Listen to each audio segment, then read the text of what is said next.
আল্লাহু আকবারের ধ্বনি শুনলে সবচাইতে বেশি মনক্ষুণ্ণ হতো, সবচাইতে বেশি খারাপ লাগতো তৎকালীন জামানার আবু জাহেল, উতবা, সাইবা, আবুল আহাবদের। এই জামানায়ও যারা কালেমার কথা, ইসলামের কথা, আল্লাহু আকবারের ধ্বনির কথা শুনলে যাদের মনক্ষুণ্ণ হয়, বুঝতে হবে এরা এ জামানার আবু জাহেল, উতবা আর সাইবার দোষের কথা বলেন, ঠিক কিনা? এই 92% মুসলমানের দেশে মাঝে মাঝে কিছু কুলাঙ্গার, কিছু নাস্তিক আর মুরতাদ, যাদেরকে যদি বাংলাদেশের মুসলমান প্রস্রাব করে দেয়, প্রস্রাবের পানিতে ভেসে যাবে, কথা বলেন ঠিক কিনা? তারা রসুলকে নিয়ে, আল্লাহকে নিয়ে কটূক্তি করে।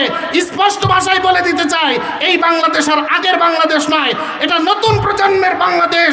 এই বাংলাদেশে আল্লাহকে নিয়ে কটূক্তি করা হবে, রসুলকে নিয়ে কটূক্তি করা হবে।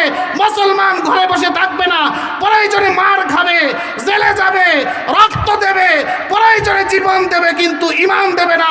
আল্লাহ রসুলের অবমাননা, অপমান কেউ সহ্য করবে না, কথা বলেন ঠিক কিনা?